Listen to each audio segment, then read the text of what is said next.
Hi there, my name is Sadia Davis, and I'm the director for the Center for Creative Entrepreneurship. It is my joy and pleasure to share with you today 3 leaders in our film and TV industry. The Center for Creative Entrepreneurship provides resources and boot camps, all sorts of incredible assets for individuals B2B in the industries of film, music, video, dance, theater, visual arts, culinary arts, sports, and media. So please enjoy this time as I bring on Carl Seaton, Tommy Maddox, and Chris Adams. Hey there, Carl. Hey, Chris. Hey, what's up? Yeah, so listen, I'm really excited to have you guys join us. Thank you so much for being our first CCE industry talks. We're talking about film today, and we're specifically talking about above the line. Those individuals who basically are in the forefront of the creative process. So I'm going to start with giving everybody an opportunity to share their origin story. So Carl? My origin story, let's see, from the south side of Chicago, went to, graduated from Columbia College, started writing with my brother Kenny Young, started making short films, did a couple short films with Chris Adams back in the day. Then led me to my first feature one week, started continually writing more and more, got into television about 4 years ago. I'm giving you with the abridged version as opposed to the long. I got a 15-minute story. I got an hour-long story. I got a 10-minute story.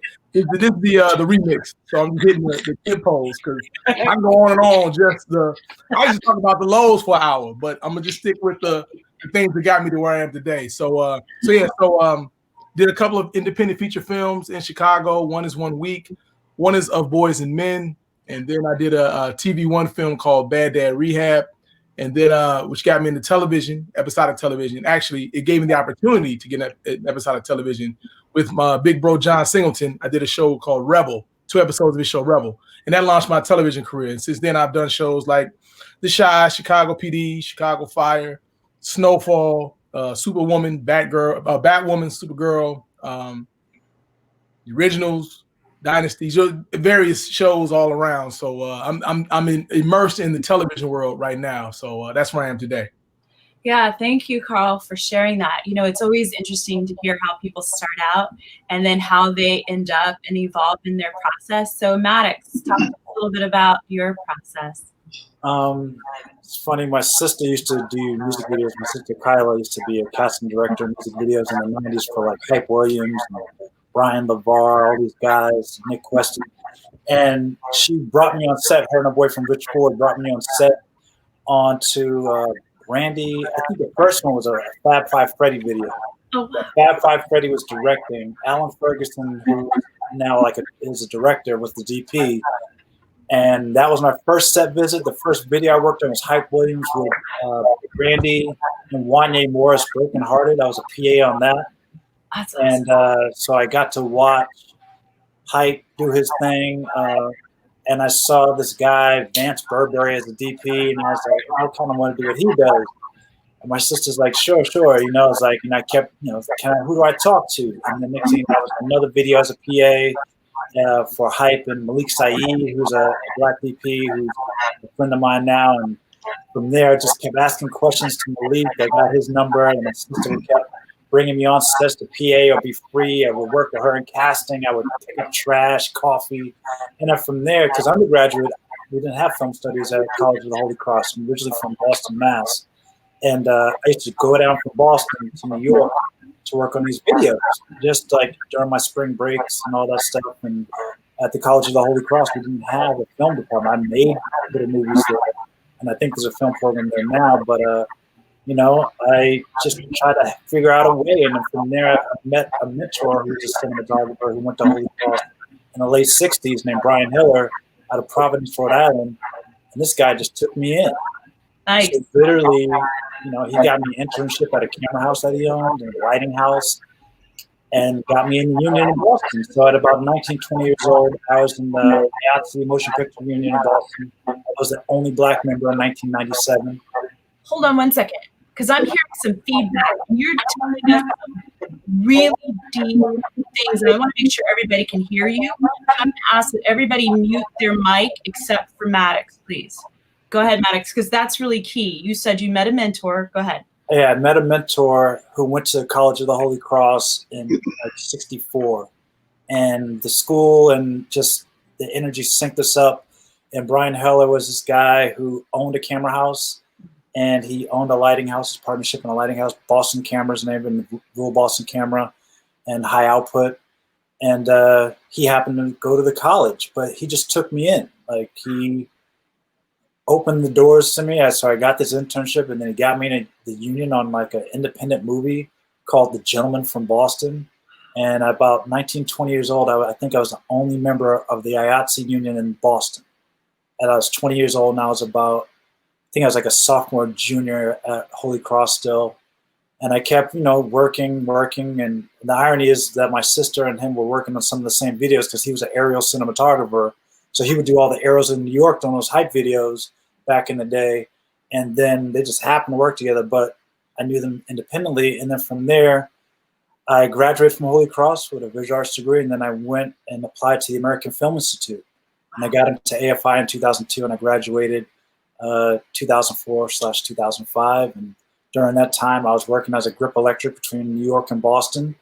I was doing non-union music videos in New York with Hype Williams and those guys, and I'd be the low guy in the totem pole, and people would just bring me in. And then after AFI, people like Cliff Charles, a black cinematographer that did When the Levees Broke, and he did a couple of Marvel shows. Like, he really took care of me and had me gap for him in LA when he would come out with him and Spike. And Spike Lee had me start to operate after AFI. He happened to help me out a ton, and I started shooting for Spike, and Spike linked me up with another mentor of mine named Matthew Libatique, who's been nothing but integral to my career as well. So I've done second unit for Straight Outta Compton, worked on Iron Man 2, Ruby Sparks, a bunch of commercials with Maddie, and Maddie has been nothing but amazing in terms of just like the lessons technically. Him giving me opportunities to work on certain things really opened up the doors to Snowfall. And when John Singleton gave me the call, there was an executive producer that had already worked me on Straight Outta Compton, and the world just bridged, and I got onto Snowfall. And it's amazing. And I worked with Carl, who I heard of over the years, didn't know. My boy Jody Williams out of Chicago. He was linking us up, talking to each one of us about the other one. And then amongst other folks, Barbara Allen. Yes. Everybody know Barbara. I invited Barbara on this call, so I'm putting it out there. She was invited. So just the world is like connected, all these different filmmakers and allies over the years are really, it's been a weird path, but it's kind of worked out, married now, wife and kid, and do this all over the world and get to hang out with brothers like Carl, so that's kind of the abbreviated 5-minute version. Have a good time doing it. I love it. As challenging as this business and crazy as it is. And where are you now? I live in Los Angeles. So I'm based in Los Angeles, California, but I work in a lot of places. I just finished Empire this season. Did 13 episodes of that. I'm back on Snowfall season 4. We're waiting for Carl Seaton to show up. Ready to get back. Cannot wait to get back. Cannot wait to get back. We'll see where else in the world we'll end up. I've done movies between Korea, South Africa, France, amongst other places.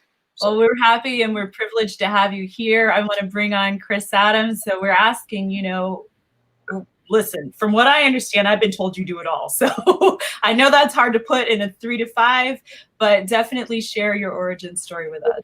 Okay, so I'm from Southside Chicago, Roseland. I'm self-taught. I started out in illustration, painting, did a lot of editorial illustrations, and then I got into animation. I wanted to see the things I created move. So I started doing animation. I started doing special effects makeup, animatronics. Then I saw the shift to computer graphics. I looked at the price at the time of going to school for that and the price of just buying a computer, and it was night and day. It was like $100,000, $5,000. I'll do the $5,000. So I bought a computer, taught myself computer animation. Ended up getting an award for computer animations from Evans and Sutherland, who builds military simulators for the government. I'm actually the only African-American who have gotten that. Then I started doing a lot of animation and things for commercials, a lot of indie commercials and things like that. And I got frustrated with some of the photographic plates that I was getting that I needed to composite things into. So I was like, you know what, I need to learn cinematography. So I taught myself that. And because I didn't go to school, like I was a big Star Wars fan. So when I saw George Lucas's name, I thought he did everything. So I learned everything. I'm very hands-on. And it can be intimidating because I can do almost every job on a set as good, if not better than most people on the set. I don't want to do it that way, but you know, when you're an indie, you kind of, you know, it's necessity. So then from there, it led to music videos. Got pretty good at that. Got 3 Grammy-nominated music videos, 1 for Lupe Fiasco, 2 for Eric Roberson. 1 is Eric Roberson featuring Layla Hathaway. Matter of fact, the Public Enemy, we did a Public Enemy video, which Carl helped on. I think y'all were rotating Professor Griffin, Chuck D. It was all green screen. Hey, quick story. This guy built his own dolly. Like, he created his own dolly on, like, for the production of his music video. So yeah, this dude he does it all. He's not BS when he says that. Yeah, oh man, we built dollies, steady cams. We were doing drones like 15 years ago. People were like, huh? I don't get it. You know. And so from there, we got real good at music videos. The original plan was we'll do a couple music videos and then do a feature. And we got really good and really busy with music videos. So we did a whole bunch of those: Public Enemy, Twista, Eric Roberson. We were just traveling the country doing that. Also did a lot of industrials. We do PSAs for the Gift of Hope Organ Donor African American Task Force. We do training videos for SCR Paratransit Company. We've done stuff for Hyatt Black, Hyatt Diversity, to name a few. Spent a lot of time with Floyd Mayweather, about a year and some change, working with him on a documentary and a couple other things. That's still ongoing, on and off. He kind of works at his own pace. Then we did a science fiction anthology film called Paradigm Gray. It's kind of like a Black Mirror or Black Twilight Zone.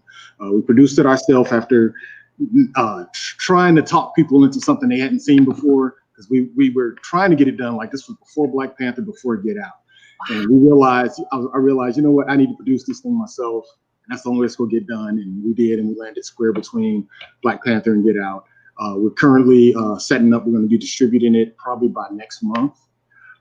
We actually decided to break it up into a series.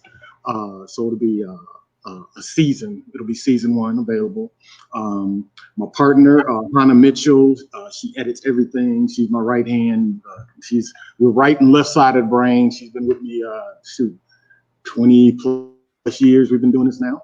Yeah, we've been doing it a long time. And recently I partnered with Infinity Studios, and we're in the process of building a very large soundstage facility. And during the COVID situation, we decided to build what we're calling the Bunker, which is an interactive streaming media stage. So we can safely stream concerts, events, public service announcements, anything, you know, that needs to be done. We can stream safely from this 10,500 square foot space. The video wall is behind me, so you get to kind of see that. And we've been reaching out to a lot of organizations. We've been helping Mother Price's food bank in Inglewood. She's been feeding, since this COVID thing started, about 150, 200 people a day, twice a day, with no help from anyone. And she's been doing this since 80-something, since 1988, I believe. And she needed help, so we were like, you know what, let's use this and feed those that are really, really affected. You know, the homeless, the I hate to say it, the poor, the needy. So we're really just trying to help them out. So, yeah, you guys are all doing a lot of really incredible work, and I can't help but share a little bit of my background, because it actually intersects in some strange ways with all of you. I call myself a creative producer, and that's what I've been working on for the last 3 years, and working with investors and writers to bring engaging projects to screen. I got a little frustrated with the process and built a 1,000-seat theater on the west side of Chicago in the Austin community called the Carine Center for the Arts. nice. But here's my connection to film and TV. So I got to start with Maddox. So funny. And Carl, here's the thing. So I too worked in production right out of college. I was working in music production with Al Heyman Entertainment. Now, I'm in the Bay Area at the Paramount Theater in Oakland, but Al Heyman Entertainment was based out of Chicago. So that's like number one. I worked with people like Faith Evans and Big Daddy Kane. I know some of the secrets, some of the things that people drink in order to have their voice sound good on stage. So I kept up my relationship. I was a seat filler at age 15, where I met Reginald Hudlin and Warrington when they were up for Black Filmmakers Awards movie. That's when Keenan Ivory Wayans had hair. And I said, you know, I want to work with the Hudlin brothers. So I like blocked that in mind, and fast forward to moving to Los Angeles. Not only did I keep the relationships from working in music production, I then worked in commercial production. And so actually I ended up working with Janusz Kaminski, who went to Columbia, who's a DP for Steven Spielberg. And it was one of those things where it was so cool. He was married at the time to Holly Hunter, and I was the only Black woman on set as a PA from production at the time. And so they, you know, they were engaging me, and Holly sat me down for lunch one day, and Janusz came over and he said, listen, do you want to be a director? And I was like, no. He's like, well, what do you want to do? I said, I want to be an AD. He's like, really? I was like, yeah, I like knowing where everything is and how everything's working and all that good stuff. So that's one with Janusz Kaminski that connects with you. And well, Carl went to Columbia, and Maddox worked with someone from Columbia. There was a connection. But he went to AFI as well. That was it. He went to AFI. Okay, cool. Yeah, he went to AFI. Yeah. His partner at Columbia is a guy named Mauro Fiore. Okay. And Mauro did Training Day. Mauro's dope. Woo. But they were like classmates and Mauro was the gaffer on Schindler's List. There it is. Janusz. Wait a minute.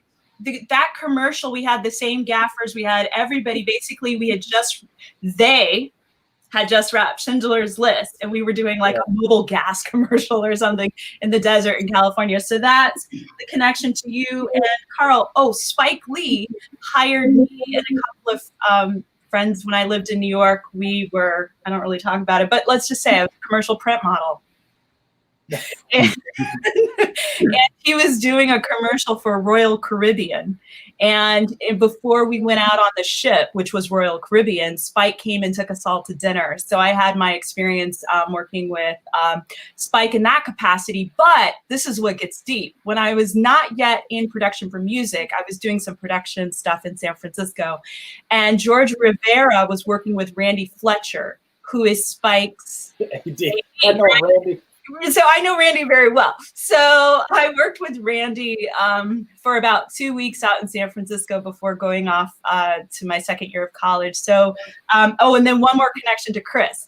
Chris and I haven't met. Chris Twista is up next tomorrow for our industry talks with his producer Toxic. So I'd say this is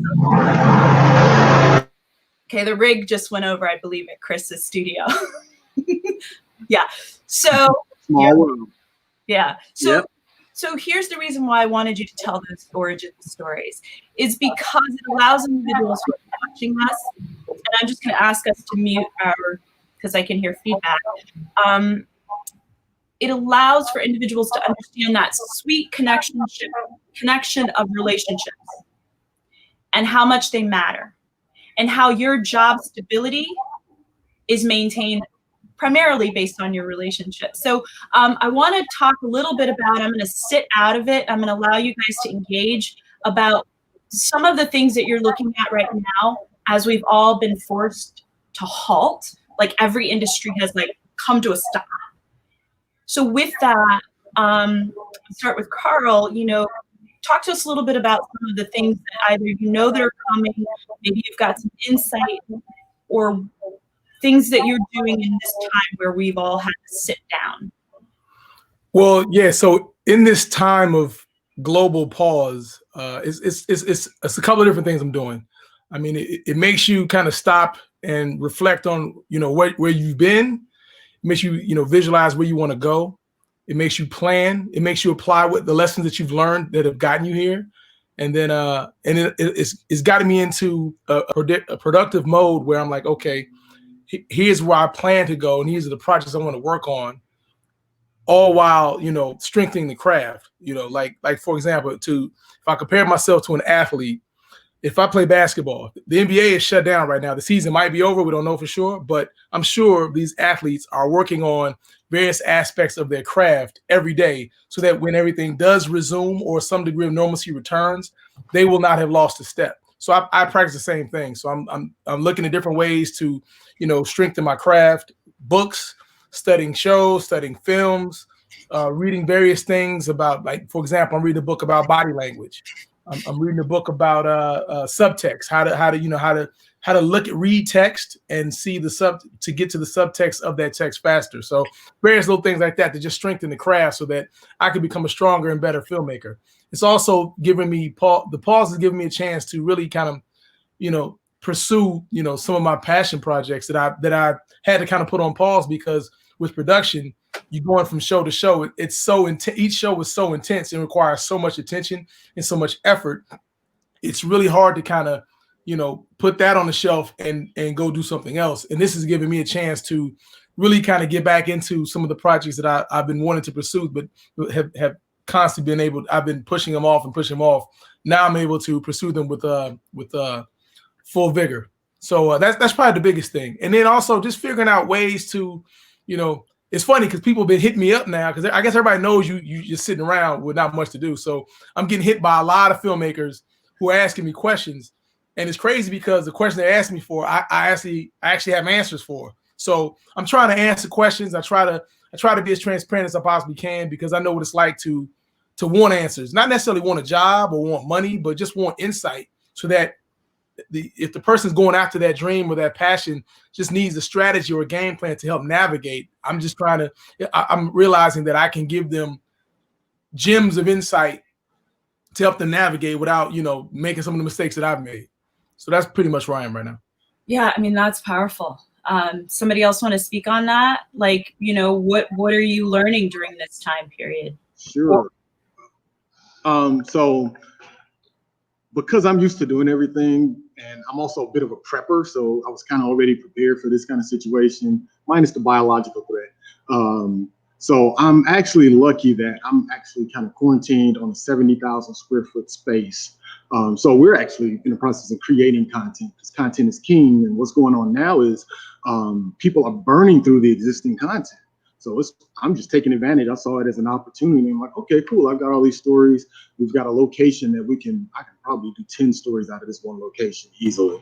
And then we had already been investigating and investing in virtual production tools. So we're just going to utilize all that and just get really creative, you know, while staying safe. So I'm excited about it. You know, for me, nothing stopped. Well, that's fantastic. You literally are sitting within your resource. One of the things with the Center for Creative Entrepreneurship, we're based out of 2112. So we have a physical main stage, right? And part of my responsibility was to definitely create these types of industry talks for our industry of not just film, but as I mentioned before, for 9 industries of entertainment. And so we've all had to find a way to shift and pivot quickly, right? Because we have deliverables for the companies that we work for. So I'm really interested, and I think some of our community members are interested in how you guys, like I said, are figuring this out as professionals. So Maddox, talk to you a bit. Much like Carl, he and I definitely like film geeks. So we bounce stuff back and forth. Taking a look at what people are doing across the world. I mean, one thing about today's technology and the platforms, places like Amazon and Criterion, there's so much content that you can find from world cinema and catch up on stuff that you've been meaning to watch and see how other filmmakers express themselves. I mean, everybody should be quite excited about world cinema considering what the Oscars were with Parasite. I mean, Parasite's an amazing movie. Amazing. Why? Because it's a totally Korean movie. Like the sensibilities, the artistic sensibilities, the actors, the cinematography, you know what I mean? It's something totally different and it was fresh. And to think there's platforms where you can discover not only people like Bong, it's like there's other folks out there, you know, old Akira Kurosawa movies. You know, I have some of my team my group electric, and really my camera department, my operators, I have them watching high and low, you know, to learn to talk about blocking. How can we get better at blocking? Watch the best there ever was. How? On the app, on the Criterion app. So $100 for the year. You know, and on there, it's somebody that Steven Spielberg even refers to. I mean, you can't deny. I mean, Spike refers to Kurosawa. It's like, this is the time to study. Like, we should all be going back to our sets better than the way we left them. You know, so I take this time to really study and read things that I've been meaning to for a while in terms of just artistic expression and, you know, philosophical thought about stuff and story breakdown. Really a lot more about story breakdown than anything, to understand how I can get better in terms of foreshadowing when to change the visual arc of stuff. You know, those are the type of things I really love to do. Is like, okay, the story's going to change, so let's change it. How do I know that beat's coming up? What can I do to prepare for that beat? You know, those are the type of things I really, really love to do during this downtime. Yeah, I mean, here's the thing. I think one of the things that we've made as a call to action within our 9 industries is coming up with solutions, right? And even though watching Kurosawa or these videos, those are key points and industry insights that not everybody would know. So I appreciate you sharing that. And for people like Chris, right, who have the ability to make something, create something, whether you have an in-home studio, movie, video. I mean, we all walk around now with these phones. How can we, I mean, my entire dining room has been rigged. You know, I've got lighting over here and, you know, to make it work. So thank you for sharing that, guys. And again, I want to let you guys just kind of talk about amongst yourselves. You've all worked together in some capacity and share what that experience has been like. And I guess I want to start with Carl and Maddox, only because I did have a conversation with another DP who's not with us right now, but he's worked with both of you, and that would be Jody Williams. And when I found out that Maddox also had a relationship to Jody Williams, it really informed the nature of how people who know each other, respect each other, and can trust that you're going to get the job done. Like, talk a little bit about that ethic and how you guys have worked together and how it's come to being. Well, let me start by saying, you know, I worked with Maddox for the first time last year. Around this time, actually, last year, we were prepping and shooting my episode of Snowfall, episode 308, season 3, episode 8 on Snowfall, called Hedgehogs. And I had heard about Tommy and was looking forward to working with him. And I mean, it was an instant connection because he has a filmic language, he has a passion for film, he has a love for movies and a love for stories. So we definitely, and you know, the fact that we were working for John Singleton, we were both honored to have this opportunity. And just because we were given this opportunity, either one of us wanted to drop the ball in that regard. And during this time, while we were prepping, we lost John. You know, he passed while we were prepping, which affected us both. I mean, just to give you a side story, the day he passed, we were prepping, and Maddox was like, "Yo, man, we got to take a shot for John." I haven't drank since 2005, but that day I had to take a shot for John because of the passing of the torch and how he has built a legacy of giving those like us opportunities that may not have come without someone like him.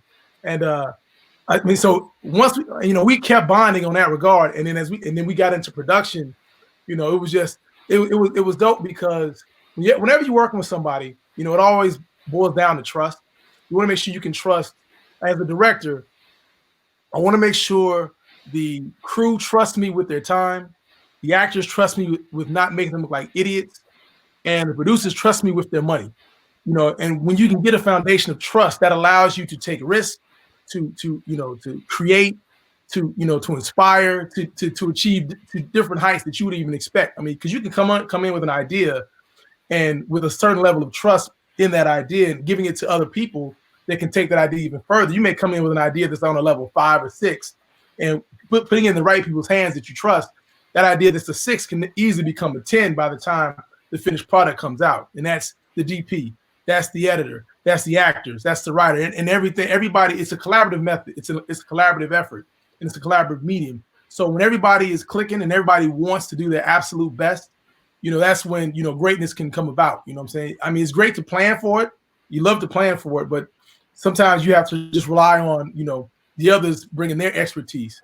And that's what happened, especially on Snowfall. Now, going back with Chris, I've known Chris now for 25 years. And we met, my buddy Kenny and I just finished our first short film, met Chris, came down to his basement lab and was just blown away by the technology this dude had in like 95. We're like, whoa, what? Wow. And not just that, but his passion. You know what I'm saying? That's kind of a through line with everybody. You know, a lot of us are doing this and we're all making a living doing this, which is awesome. But most of us would probably be doing this for free because we were doing it for free. You know what I'm saying? We've all been places where like it's not even about the money. We're doing this because this is what we want to do. If there's anything else I could be doing, I would be doing this. You know, these long hours, because we all know production is brutal. Yeah. This world we're working in is brutal. It's long hours, it's relentless, it's inclement weather, especially in Chicago. It's inclement weather, it's cold, it's rain, it's snow. So it takes more than just, I'll say this, a paycheck can get, doing it for the money can get you so far. But that will run out. If you're only doing this just for money, you'll burn yourself out. You've got to have a deeper kind of drive to want to do this than just that. So going back to working with Chris back in the day, I mean, he would not only would we work together, we talk about stories. He'd hit us up on films. We'd hit him up on films, and we constantly kept growing and pushing each other to be our very best. You know what I'm saying? Because he's from the Roseland area. I'm from West Pullman area. We all from the South Side of Chicago. So there weren't too many of us trying to be on something like this. So because there were so few of us, and we gravitated towards each other, and we're like, you know what, this can happen. You know what I'm saying? Because being on the South Side of Chicago, it's a dream, and a lot of folks out there aren't used to really seeing somebody pursuing something like this on a regular basis. So it can push the dream even further away in terms of distance. So when you find somebody that's pursuing the same dream, like I said, you gravitate towards each other and you inspire each other, you connect, you kind of check in with each other. Because like I said, we've known each other for so long. It's so funny because through the years, like when I was in LA, Chris would hit me like, yo, man, you mind shooting some B-roll for a music video for me? Like, absolutely. You know what I'm saying? So it's always a give and take thing like that. And, you know, if somebody hits me for a project, whatever, and somewhere I'm like, yo, you need to holler at my man Chris. Just like I told you, go talk to Chris, because especially in Chicago, because he's a do-it-all, and I trust this brother. I know he's not going to come in here and he's not going to do anything crazy, because he has shown and proven time and time again. You know what I'm saying? So, but what you're hitting on, Jody, is this, and this is where you got to love Spike. Carl. Jody. We have a mistake. I get that though. I get that a lot. Well, they're both my ace. Right? This is what he's getting at. Is that when you talk about the Spike of it all, right? You talk about Spike Lee. There's a level of cultural accountability on his sets. Like Spike has brought so many, black folks and people of color, and he's very inclusive. There's other people on there, but when you have a level of like this accountability, being a black inner city man, and you look into this brother to the right who has the same dream as you, it's like myself. I'm from the inner city of Boston. We're a small community out here. We got like New Edition, we got a couple other folks. But the fact of the matter is, when I meet like-minded people like yourself, you know what I mean, Carl? It's like, and I meet Jody, and then I work with Spike and Malik. There's a certain level of like, all right, let's do this. And that's the whole thing with John that day. John's from South Central LA. He's from down the street from where we were shooting. Mm-hmm. You know what I mean? And we're telling something that impacted my family directly in the 80s in the inner city of Boston. Crack cocaine affected all of us. Y'all on the south side and the west side of Chicago. You know what I mean? People here in LA and Watts. Like that story, because we dealing with it. I still got family members dealing with substance abuse and all this and that. It's kind of like when it's time to tell this story, it's time for accountability of us to be at our best. So I'm going to do nothing but be at my best when it comes to Carl. Carl and I have this great story that we always talk about, the opening of his episode in 308, where there was somebody who thought it was the wrong thing to have the motion control shot to go through it. And they were like, this is a waste of time. And I like the person who gave the comment, but that day I did not believe them. Upon not believing them, I was like, Carl, don't you cut not a shot. Wait, let me add. And I'm like, we're gonna get it, and we finished it on 12 hours. Let me add this. So the opening sequence of my episode, the initial idea came from the film City of God. I had the idea once again. This idea was like, or 5. I said, yo, I got this idea from the sequence of City of God.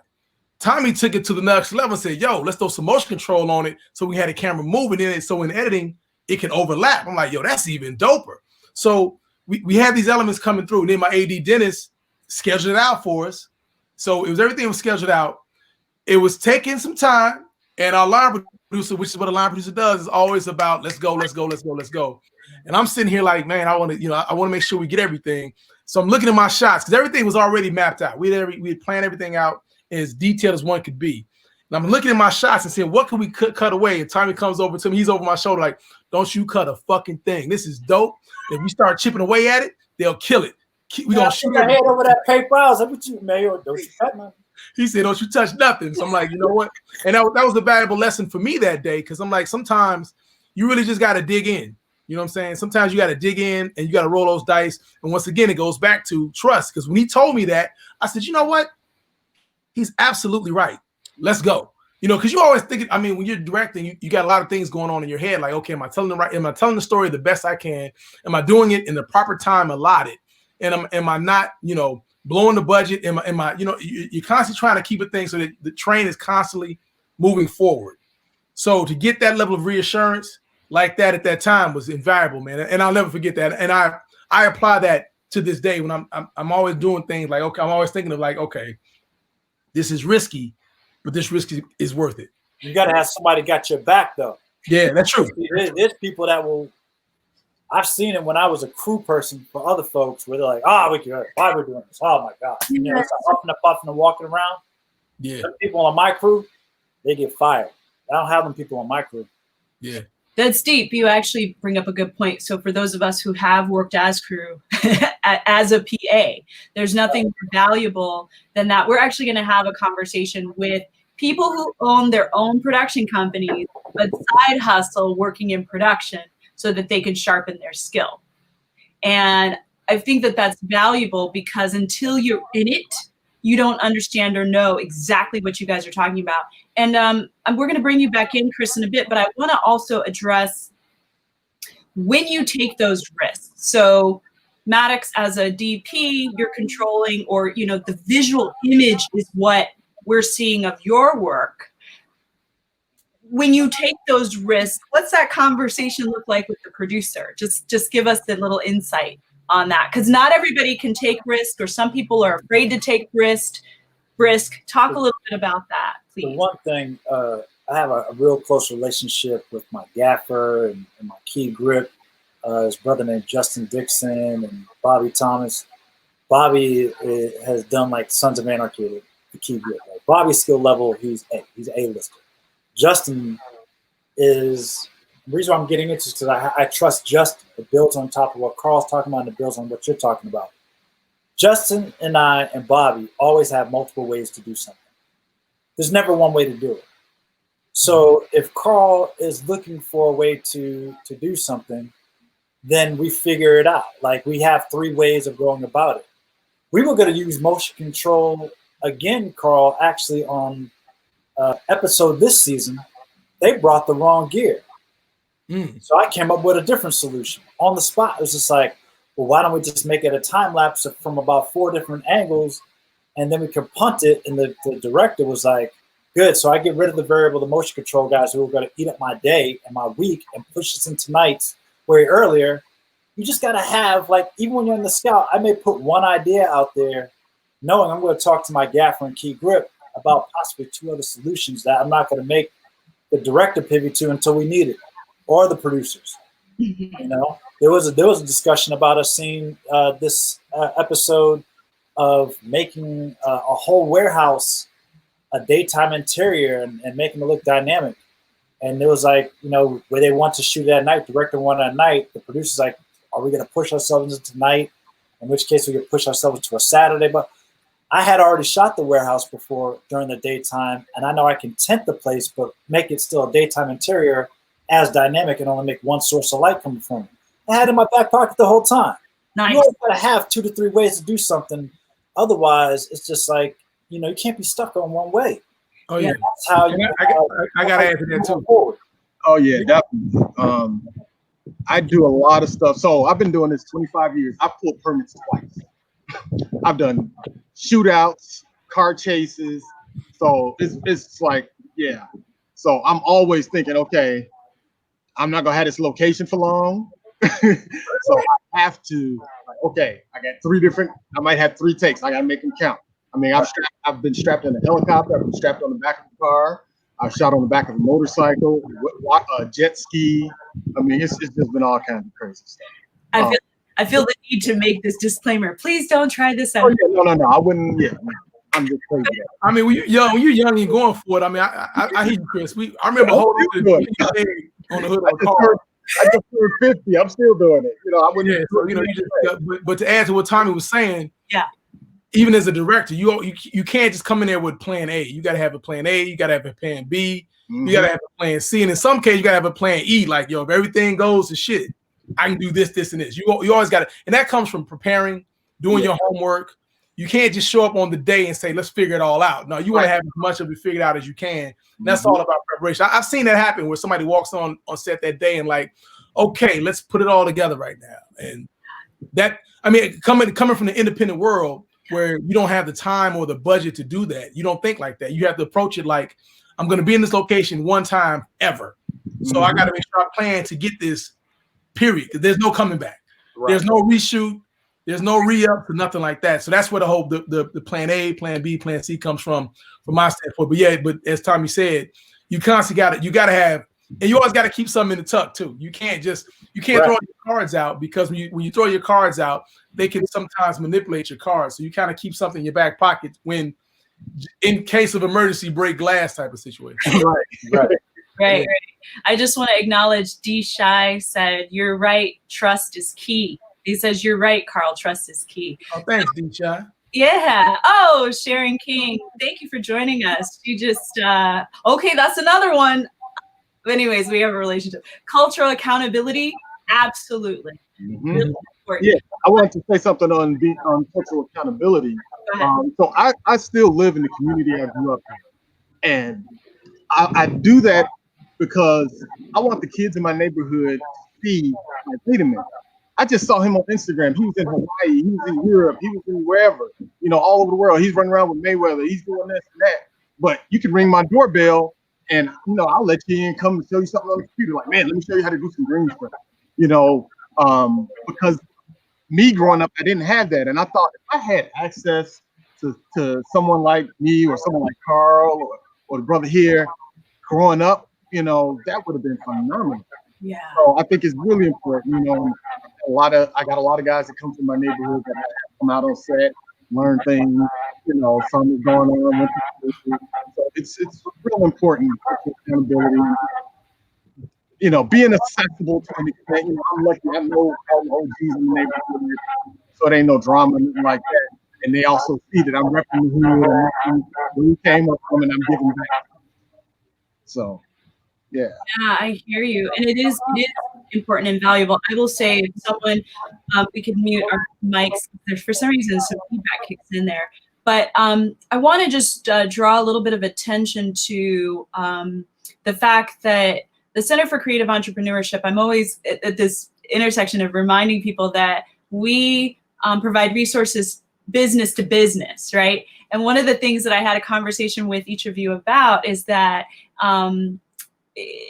Although you are hired by someone else, you are still your own business. And so I want to speak to that. And Chris, for sure, you can start us off, because clearly you are your own business. But I want to just, for our viewers, help them understand the distinction of, in the world of filmmaking and TV, especially with network TV, you are hired by someone else, even though, these resources and these gifts that we're talking to people right now are people who have their own companies. So let's just address that. Okay, so can you hear me okay? I'm outside. So it's a different, because if you own your business, whatever your business is, if you own it, if you don't go out and hustle and get the accounts, then you don't need. So there's that aspect of it. And then there's also the aspect of, I'm doing work for hire, but I'm also developing, producing, directing, DPing my own projects as well. So trying to find that balance and using these clients' projects you know, to basically fund your own project so you can be your own producer. So it can be tricky. It can be tough at times. You know, I don't have a rep or anything like that. It's pretty much just, it's actually been word of mouth for the most part, you know, for over 20 something years. I think I might have the only time I did an ad campaign was when we did a screening for our feature. But other than that, it's been word of mouth. So I've been blessed that, you know, I've kept my karma good in the industry and try to put out good. So people know me as, you know, someone that is, you know, trustworthy. So from my perspective, you know, being an indie is yeah, it has its hardships, but it also has its freedoms. And, you know, as we've been crossing over into putting our own content out there and owning our own content and actually looking into our own methods of distribution as well, you know, because my thing is, if Netflix did it, why can't I do it? I'm kind of, you know, pragmatic that way. That's right. You know, I want to say that to your point, Chris, you brought up being a representation in the community, right? And for young people seeing the work that you do. Sheila Brown from Cinecares just piped in and left a note, you know, that both Carl and Maddox have really contributed to the Cinecares foundation in that they're actually teaching young people the skills, that workforce development that we talked about. Cinecares out at Cinespace is providing those resources, and in some cases, most cases, and Sheila can correct me, she explained to me that they're able to get them on the line, right, in terms of union status, and that is huge because what we're looking at today are 3 gems. These are men who have found a way to be successful in an industry that doesn't necessarily always represent them. However, we are starting to see that shift and that narrative where we are being able to tell our stories, right? And so this is why this conversation is so important, because the Center for Creative Entrepreneurship, our businesses in production, whether it's film and all of the 9 industries, we are here to be able to reach the individuals that generally don't have access. So the value that you're speaking today is wonderfully important, and I'm so glad that you've joined us. I want to just note for time, right? Because I said we'll start and we'll go for an hour, but if there's some questions, I would be happy to answer them. Or not me. I'm sorry, I'd be happy to have our guests answer your questions. So if you have any questions and you want to speak to them directly, please put your questions into the comment box on Facebook, and we'll be sure to bring them to you. Go ahead, Maddox. So that program is very vital. In my career, I had a guy named Brian Heller, who's a white gentleman from Providence, who gave me a leg up. This program she's talking about, they come in as interns. I think they get a small stipend, but then they get into the union upon completing it. They have to go through a whole process, and we have about 4 people on Empire that I think 3 of which now are in the union. One of the young lady, Kayla, who's in my camera department, she is at Xavier, so she didn't join the union yet. But we had a brother who was a grip, a sister who was in art department. People have to realize, just because you see black people on the screen, there's 8 black folks on the screen, don't mean it's a black movie, in my opinion, because there's a lot of, when you turn the call sheet around, there's about 70 jobs. And those 70 jobs, you know, I have a thing about, I live in Inglewood, California. So I live in the community here. I grew up in the community. I live here now. I grew up in the community in Boston, the black community. Now I live in a black community here in Inglewood. But the fact remains, though, those are craftspeople. Those are jobs. People make $100,000 off of being craftsmen in the motion picture industry. And I love what they're doing. I'm a total supporter of it. I think it's something that, you know, many other cities, I think Los Angeles needs to have something like that. We actually do. We have something at Westside College. It's called Hollywood CPR, and I've hired people as people on my crew, a young man named Fernando, who's a digital utility in Local 600. He's gotten in. I've met electrics that I've taught at that program. But you guys, they're paid minimum wage in overtime during that program. But still, it's something for their time, but then they're learning a craft. And it's very important for any producer or director watching this. Let's make people accountable about coming into our neighborhoods, but not hiring the people of the neighborhood to tell our stories. Like, come on, like it's 2020, and Spike has done it, Ava does it, many others can do it, you know? Yeah, that's a really good point. When I think about how I I think I shared with all of you that Roman Coppola, Francis Ford Coppola, son, had his directorial debut, and I showed up on camera in that job, but Francis Ford Coppola came to set. And I was like 17 or whatever. And he came over and he said, "Can I sit next to you?" So that's interesting because he was sensitive at that time. And I said, in terms of sensitivity training, right? This is something that now people are doing with the film industry. And I said, sure. You know, I was excited. I knew he directed The Godfather, you know. And he said to me, he said, "I've been watching you and you're so sweet. You are so sweet." And he goes, "Do you want to be in this business?" And I said, "Yeah." And he said, "Okay, well, here's the thing. People in our business only want to work with people who they like. And so if you can just maintain that sweetness and not allow anybody to change that in you, you will have a long career in this industry."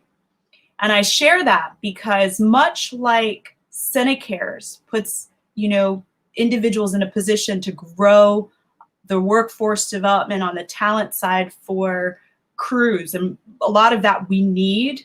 There's also Free Spirit Media, which we support and is a partner of ours, who train individuals at a very young age how to be behind the camera. And one of the things that they're now working on is including those soft skills, right? How do we treat each other? And so to Maddox's point, when you look at the call sheet, above the line, below the line, whatever, whoever's on it, that's an opportunity for so many people to work. I'll share one more thing and I'll let you guys talk. And this is real. There's his name is Matt Jones. He's a composer. Went to, I think, Columbia to study music, to learn how to write music and compose. He wasn't feeling really comfortable. I've heard this from other people when you go into music programs. People say, "Oh, you're here for the jazz program? You're not here for classical," you know? So we have to start to shift that narrative of how people see us. And part of what you're doing is you're working on shows that are not necessarily Black. I mean, Chicago PD, Chicago Fire, you know, whatever, right? But what he did was he left college and he taught himself online, much like what you did, Chris. And then he not only taught himself how to read music, he taught himself how to write music. And boy, if I could play this joint right now, I would, but you can Google it. It's called Matt Jones and Matt Jones Orchestra. And he basically curated an all-Black orchestra and said, what would it look like if the orchestra in Wakanda, what would an orchestra in Wakanda look like? And it's to the track that was on the score of Black Panther. Get ready. Hans Zimmer saw that video online. And what did he do? He hired Matt to score the recent Lion King. God, I hope I'm telling this story right. But the point is that it's about showcasing your talent and being able to show up. And we work so hard, extra hard anyways, right? To prove.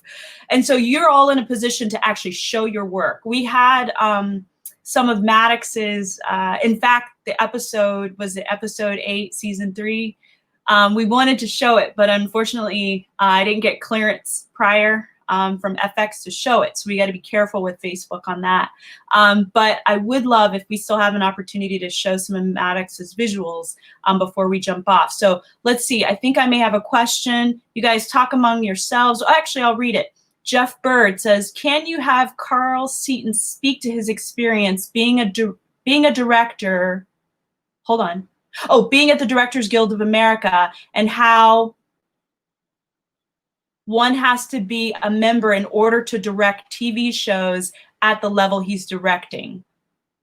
Also, his involvement as a co-chair of the DGA and AASC. Carl, can you speak to that? Yeah, sure. So, yeah, I'm a member of the DGA, the Directors Guild of America. It's a union for directors.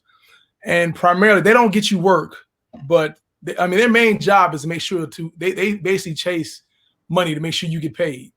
In terms of, they make sure your salary is they do several things. They protect payment. They also protect vision. They make sure you have a certain amount of creative rights on every project you work on, and then they also make sure that there is a pension and retirement plan for you, health and medical.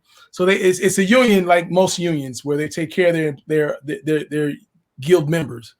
I've been in the DGA now since 2007. I did a film in 2007 called Of Boys and Men in Chicago, a family drama that got me in the union, and that was my foray into it. And then once I got into the union, I started attending meetings of the African American Steering Committee. The ASC stands for the African American Steering Committee, which is a committee of African American members that is designed to help implement showcase programs and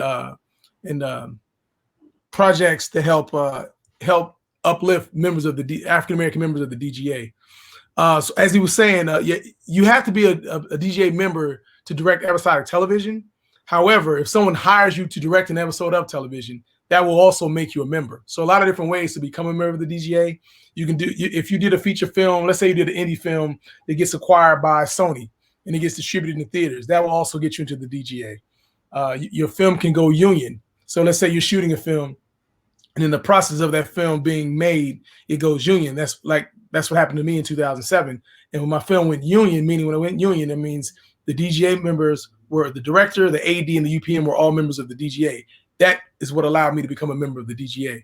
And the beauty of the DGA is like I said, it doesn't get you a job, but it does give you access to a lot of directors that have been doing this, and they have so much, just vast amounts of experience. And it gives you a way to, educate yourself, to really see the business of the business from a side that you normally don't get. Because the biggest thing I learned about this game as I've traveled on is you don't know what you don't know. I mean, you can maneuver and move and navigate and not realize there's a whole different level of things until you get to that level. And unless somebody pulls you up and exposes you to that level, it's really hard for you to really know something, because if you don't know it exists. So the DJ is a great exposure in that regard, where it shows you, that there are levels to this game. There's insight to be acquired, and then you got directors that have been doing this for years. That if you approach them and say, I'm a DJ member, can I ask you a couple questions? Not all will be that receptive. Some are not. Some are like, yeah, man, whatever you want to know. They'll answer your questions, and just listening to them and getting that insight from them gives you the ability to say, oh, so I can do it this way and this way and this way. So you can use the insight that they give you from their own personal experiences to fuel your own experiences as well. So yeah, so like I said, the DJ, and once you do a studio film or direct an episode of television, episodic television, you become a member of the DGA, and that entitles you to residuals and like I said, a pension plan, retirement, health, vision, and so forth. So it's a great foundation, especially in this time where no one is working and you're still getting residual checks for shows that you've worked on before. Is also a great, it's a great source of financial foundation. So it's imperative, as all of the guilds are. Like, you got the Directors Guild, you have the Writers Guild, you have the Producers Guild, Screen Actors Guild. All of these different guilds are designed so that when those members of the guild, they have a support base. They have a place they can go to if they feel like they're being railroaded, or they're being taken control or taken advantage of, and so forth. So they're definitely viable. It's definitely a viable entity, and it's definitely helped me grow as a filmmaker. I mean, so coming out of film school was cool. Film school was great, but when I got out, I quickly realized, especially when I moved to LA, that I didn't know shit. And I had to constantly keep learning. It has to keep, and I'm still a student. I still consider myself a student. I'll never stop learning. I was talking to a producing director on Chicago Med last year, Michael Waxman. He's been doing this for 35, 40 years. He said, man, I'm still learning something every day. So I embrace that ideology of constantly being an eternal student, so that I never get to a point like I got it all figured out. Because the minute you think you got it all figured out, you're stunting your growth. You're blinding yourself to opportunities, and you're limiting the creative process. So I just I've embraced that. And being a member of the DJ has just kind of given me a whole different level. It strengthens my arsenal as well. Mm-hmm. It provides a nice sense of security, I would say. Yeah, well, like I said, when you're working, I mean, like I said, I've been in there since 2007. So if you're working, it's great. You got to get to that point. And with the work comes the health benefits and so forth. So work fuels all of that. Yeah. That's beautiful. I'm glad you shared that, because so many people can really understand and learn from that. And a lot of people don't really understand how the unions really benefit, but it's being able to get to that point where you qualify. Gussie Miller just had a question. Let's see, Maddox, what do you say? Her name is Dana Glenn Burke. Maddox, what do you say is so important? What you said is so important. It's not just about the actors on the screen making it a Black film. It's about the entire production and the team behind the scenes that makes the cultural significance within a film come through. Just wanted to share that. Yeah, and I'd love to speak on that. So like, I've always been a disruptor. Carl will know when Carl was trying to do, when they were doing 1 week, I think we did a test shoot and I was like, look, let's shoot the whole thing digital. Nobody would shoot anything digital. I was like, this is the future, but they were like, I'm not sure, you know. It was a big risk, and digital wasn't where it is now, but right. wrong with some things. But my whole career has been based on something my father told me. If you own your own tools, no one can tell you what you can or can't do. So I found it discouraging that there weren't a lot of Black production companies, distribution companies, et cetera. So that's why, you know, we're in our own facility. We can make whatever we want, whenever we want. We own our own cameras. We don't have to rent anything. You know, technology we've definitely taken advantage of technology and it being the great equalizer and mastering those tools to the point where, hold on, got a train coming, to the point where people ask, man, is that a red? Is that an Ari? Sorry for the train, I got the big door open. Okay. But yeah, and at the end of the day, it's not the tool, it's the person using it. So, but ownership is key. And, you know, the internet has disrupted everything. I'm glad it has. It's opened up so many opportunities for those who were looking for opportunities. I mean, you got YouTube influencers that have more views than any movie you will ever have. You know, so it's like, how can you leverage these platforms, create your own platforms? And that's what we're doing over here at ImpaktStudio and Infinity Studio. You know, we're building this facility that will rival, you know, a CineSpace. Yeah, well, I can say this, and that is that we are excited. All of us who sit on a lot where films can be made, whether it's CineSpace, there's 30 sound stages, now 33. Over at 2112, which is where the Center for Creative Entrepreneurship is based, there's one.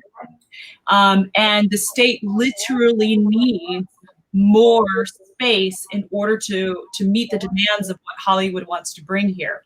And I'll share, there are two things that are of immediate need, and that's space, right? Like a location that would facilitate a production, multiple productions, and development of crews. And that's why today was so important to talk to you, because although, Carl, you live in Los Angeles, you are from Chicago. So I wanted to make that connection. And thank you, Maddox, for joining us, even though you live in California, but you've been shooting Empire, so you've been in Chicago.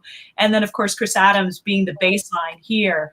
One of the things that we believe and we know is that, and I'm hearing feedback, so I want to make sure our audience doesn't hear it, is that we are all stronger as a state together. And so our whole goal with the Center for Creative Entrepreneurship is to help bridge these connections and align with other organizations.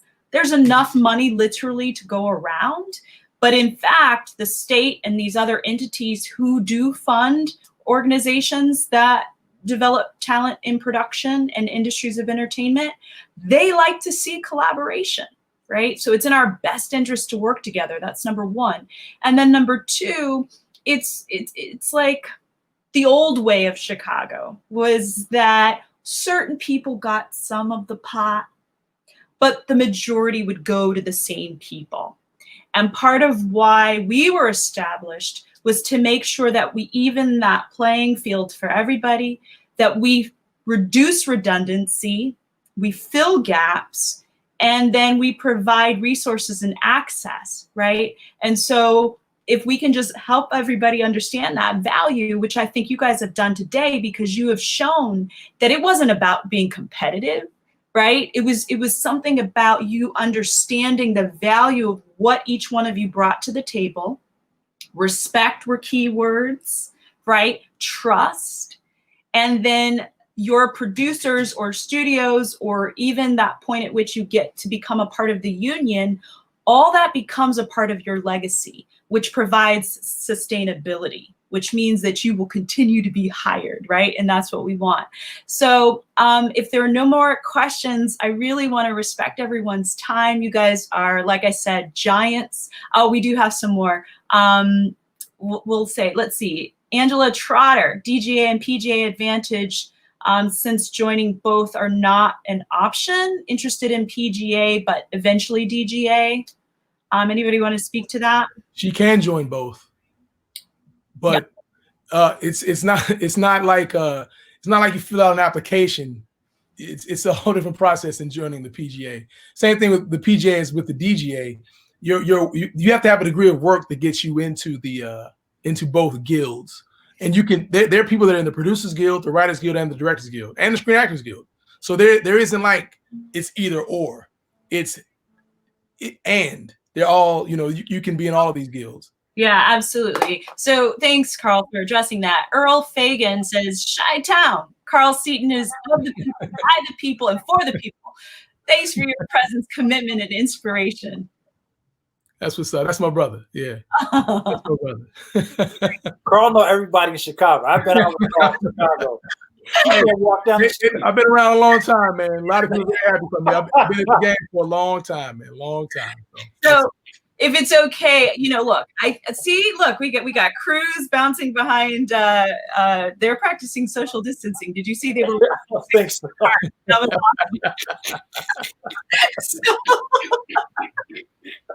So here's the good news.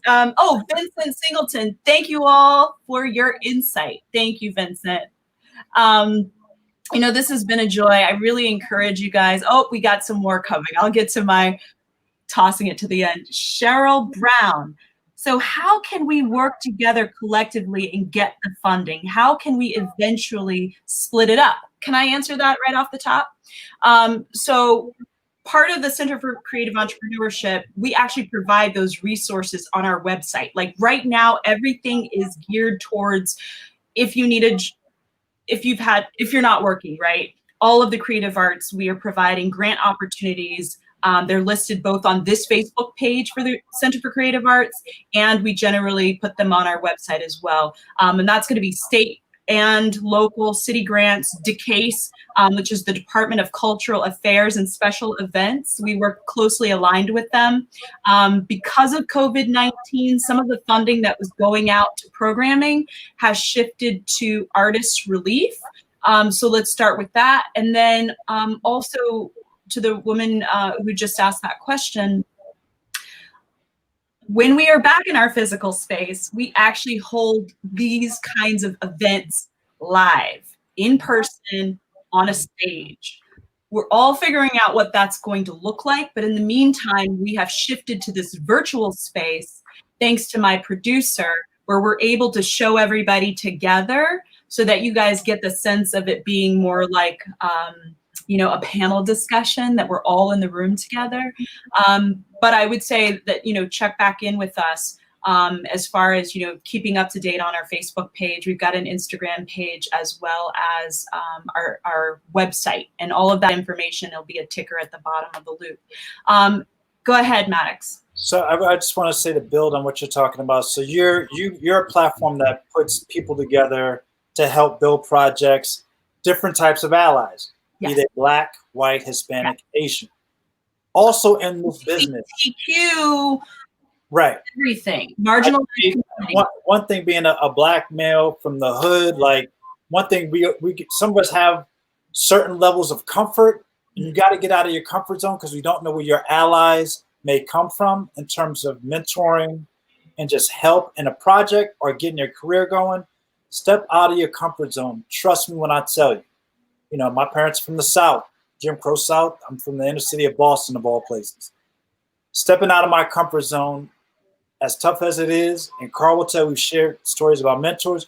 You don't know who's going to come. One of my mentors is Black, white, and Asian. You know what I mean? So it's like, it's just one of those things. You really, in order to make this business work for you, and to get projects off the ground, just go ahead, you guys. You got to take the risk and just ask somebody a question.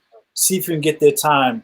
If you admire their work, take a step out, because you never know where the bridges are going to be coming from. As much as my crew may be pro-Black and my politics are very liberal, it's like you got to step out of that comfort zone in this business to really make it happen, because there are allies out there that want to help. There are allies that do have your best interests and will help bridge that gap in many different facets of this business. Yeah. Can I add to what Tommy's saying? Let me add to what Tommy's saying. So what he's saying is spot on 100%. Also, to everybody out there that's chasing the dream, constantly keep educating yourself. You got to go after the knowledge, because it's all out here now. Yeah. Like Chris said, the internet has totally disrupted everything. The game is not under lock and key anymore. It's everywhere. But as you seek out this knowledge and seek out mentors, know this: you don't choose a mentor. Mentors choose you. And they choose you based on what you bring into the table. So don't expect somebody to mentor you because you have a great personality or you got 2 million followers on Instagram. What is your work output?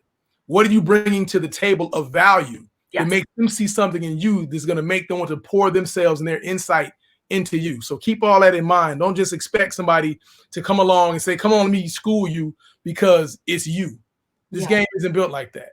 You really got to show, so here's the work that I've done on my own to get me this far. How can I keep going to jump this bridge even further? How can I keep leveling up?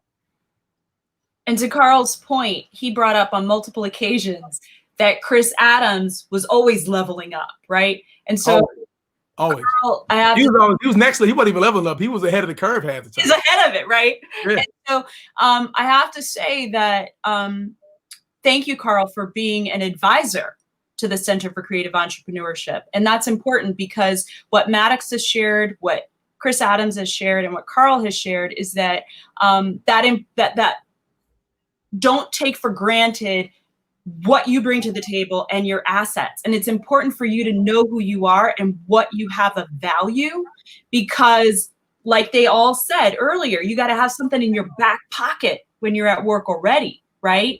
And I always say to people, it's important to have a mentor. And whenever I'm working with younger individuals, and the CCE, by the way, it's people from 17 to 75. Anybody who's starting a business in entertainment and 9 industries that we focus on, we work with them, right?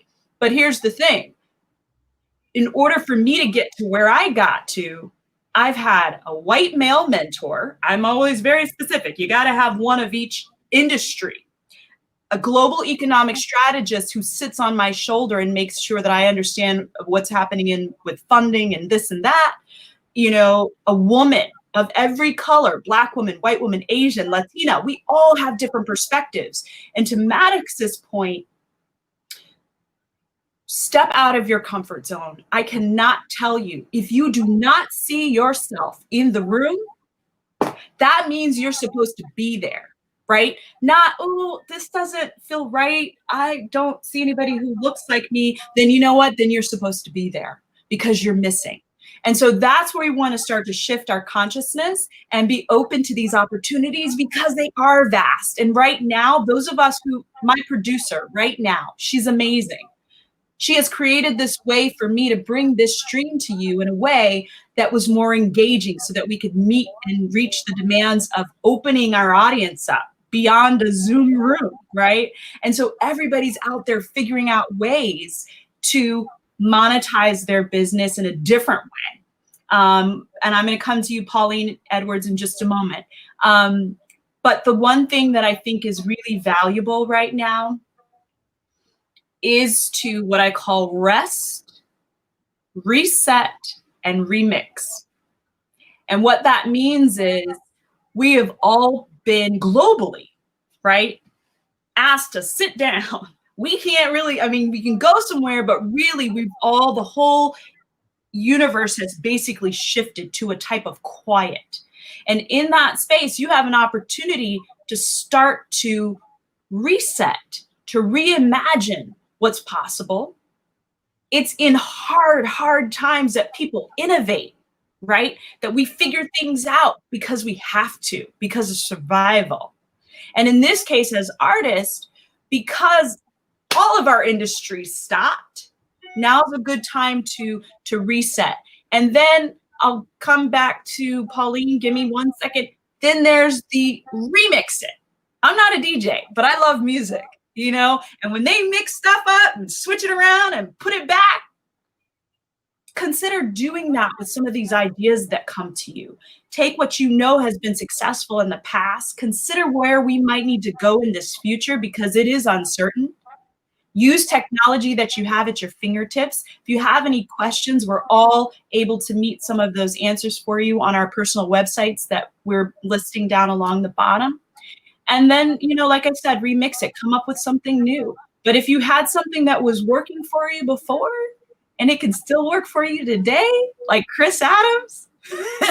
You know what I'm saying? Like the technology that you're about to unleash is bad.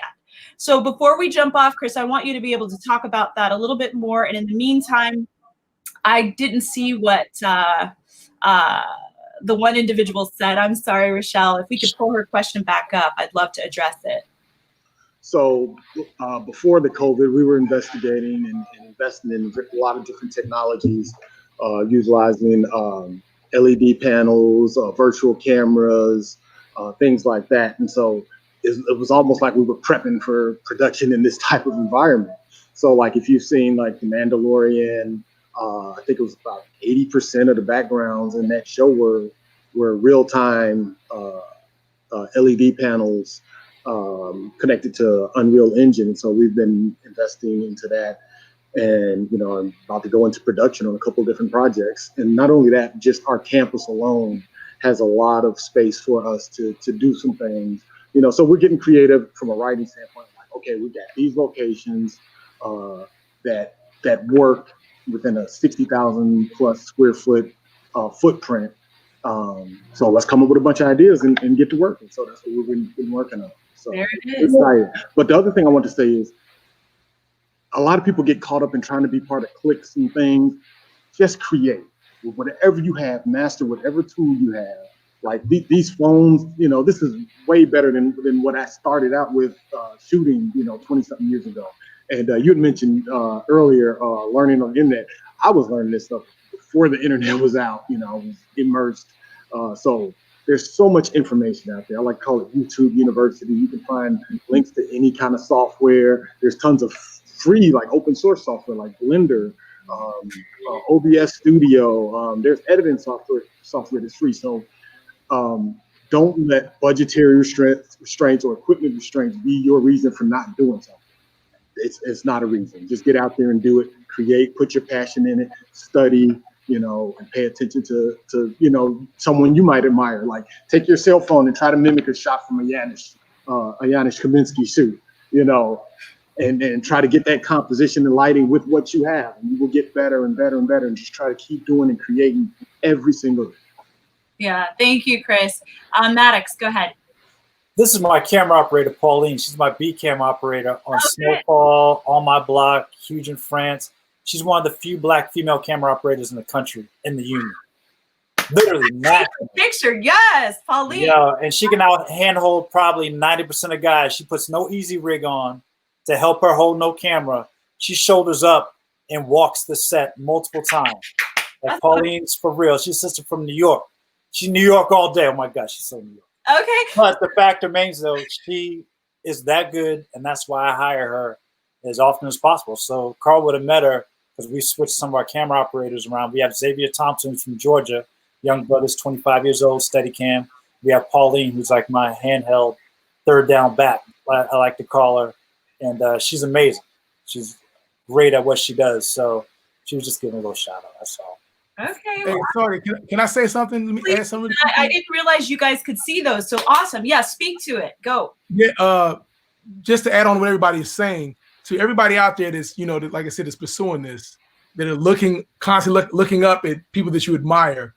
Don't just look up, look around at like-minded individuals as well. You know, because there's some people that are the same, you know, they're looking around like, who can I find that is as passionate and as insanely driven as I am, that I can link up with, that we can move, you know, in one direction. So if, you know, everybody wants to kind of get to where somebody else is, but you really get to elevate when you find like-minded individuals that are on the same thing that you're on, that you don't have to constantly push and drag and so forth. You want somebody that's gonna make you.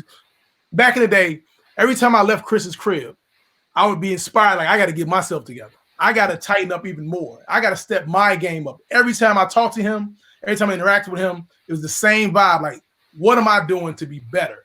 Because this guy is inspiring me. So you constantly want to find yourself around those type of people because they're out there. You know what I'm saying? And they're easier to. They're probably way more accessible than somebody that's constantly working in different cities and so forth. And you guys can, even if not, you all aren't working together, just the camaraderie aspect of it. Like I said, I would sit with Chris, I would sit with Jody, I would sit with Jeff Brown. I mean, there was a bunch of Daryl Bullock and all those guys back in the day that we would all just collectively sit around and just talk film and have a bunch of young brothers and sisters talking film was so inspiring and so instrumental in fueling of the passion. You all can do that right now. Yeah, definitely. I remember the film.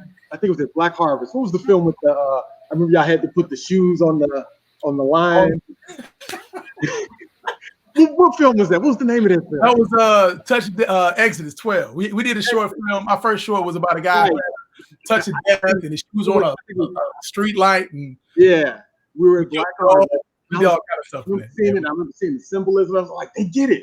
Who are these guys? I was like, I gotta meet them. And they were like, they're up here. I'm like, okay, cool. And I was just floored, like, you know, because a lot of times Black creators, we tend to think we exist in a vacuum, you know, especially if you're doing something, if you ain't playing basketball, you're not trying to rap, you know, where do people like me? And so when I ran into to Carl and Kenny, it was just like home. It was like instant brotherhood. Yeah.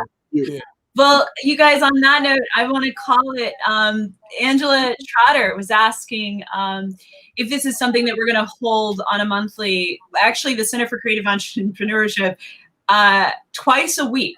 We will come to you live with 9 industries of entertainment. So tomorrow it's Industry Talks, producer fireside chat with Toxic and Twista. And I'm going to allow producers to tell the story of how they work with talent. Next week, it'll be a manager talking to talent because managers represent not just music, it could be fashion, it could be multiple things in business. Again, we're bringing information to you that's B2B. As a business owner or as an entrepreneur or a contractor, what do you need in order for resources to produce and to grow your work and scale your company? So we will be doing this twice a week. If the demand gets up, I'm excited to do it maybe 3 times a week, but we want to also honor our partners. We have IFA, we've got MHub, Hatchery. These are all talent incubators surrounded around different aspects of creative industries. And we all have unique time periods where everybody's giving some content so that our communities can be inspired and continue to work while we're all at a standstill. So hey, Sharon King said, thank you all for sharing. Keep turning these dreams into reality. Hi, Sharon. Hey, Sharon. Yeah, Sharon, actually, I don't talk about being an actor because I'm a producer, but Sharon did put me in my first film here in Chicago, and I think I have 1 IMDb credit. So thank you, Sharon. Is this being recorded? Is this whole? Yeah. Oh yeah, we'll share it with you. But this is so valuable, and I think we all saw what D Nice did. For those of you, I didn't know you, Maddox, but I know I sent Carl like DJ. DJing on a Saturday night and kicked up over 100,000. I was watching. You were there. We were all there. You know, I already watched. We've got one coming up this Saturday. They're every week. But here's the 9 hours in Chicago on From the Bunker. So yeah, I'll send you links. Exactly. But Mark Zuckerberg jumped on, and at that point we were like, could you not kill the feed? I mean, we were really excited that, you know, we finally got to Oprah, we got to First Lady Michelle Obama, which we knew then President Obama was in the house. Right. So my point is that, you know, we wanted as CCE to bring this live to Facebook so that we could have people who don't have my email, who don't have your contact information, chime in with us live. So please expect to see this on a weekly basis. There will be 9 industries. We will list them on the Center for Creative Entrepreneurship Facebook page, as well as the Center for Creative Entrepreneurship webpage. And then, real quick, to go back to the D-Nice thing. So he started that like 5 days prior with like 60 people. Yeah. So every day the word of mouth spread, so that by that Thursday or Friday, I was getting 5 or 6 people hitting me up like, yo, D-Nice is at it again. Right. So by that Saturday, he hit 120, 200,000 people because of word of mouth. So we can apply the word of mouth thing here as well. I would appreciate that, because here's the value. You are our first launch. And I really want to thank you, because I have said to everybody, by launching these talks does not take away from my heart knowing how so many people are suffering around the country and around the globe. And if we can use this platform to expand beyond what would have been our 2112 main stage, we can hold 120, 150 people in that space. This is limitless. And the amount of information that we want to share is also limitless. And thanks to my producer, we're able to archive this footage, because when I was hired on for the Center for Creative Entrepreneurship, I was told that this would be part of what I have to do in terms of creating programming that brings industry professionals together. I forgot something. This is very important.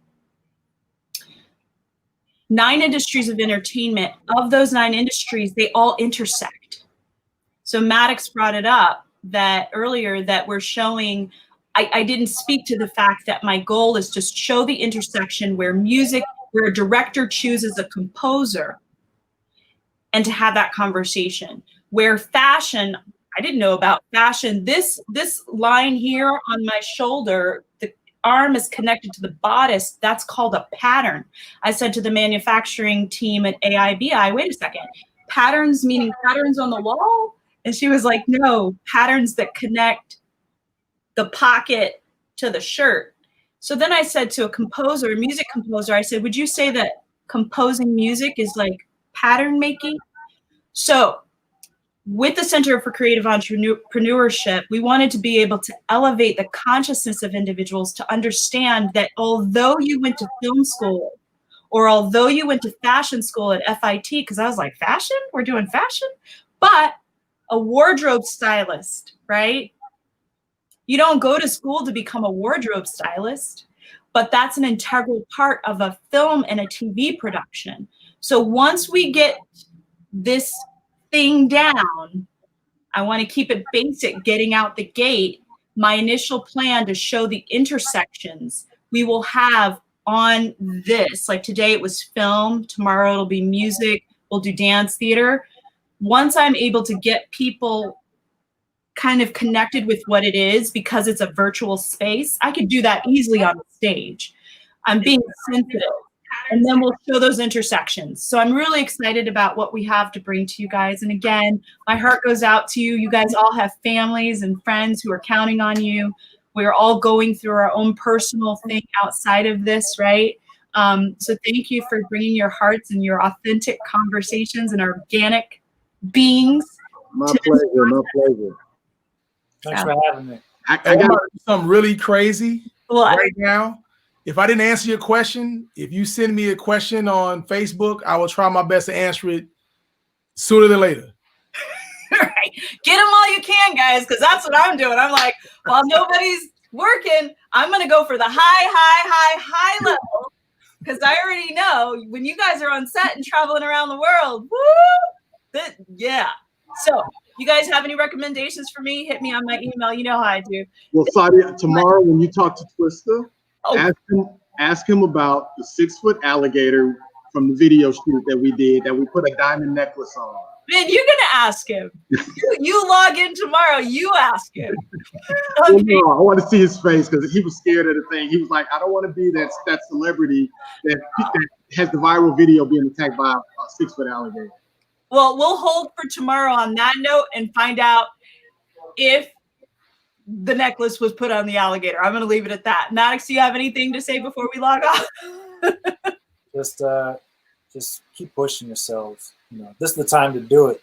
You know, everybody's at home, so you might as well hit everybody on Instagram. So ain't nobody got an excuse that they're busy. I mean, I ain't going nowhere.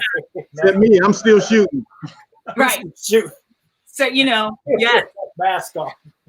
Last off, thank you guys for being with us. I send my thanks for having me. for getting here together. And thank you for 2112 Scott Fetters for allowing us to bring this to life today. And you guys just be great. Find that rest, reset, and remix it. Yep. Take care, y'all. Cool. All right, y'all.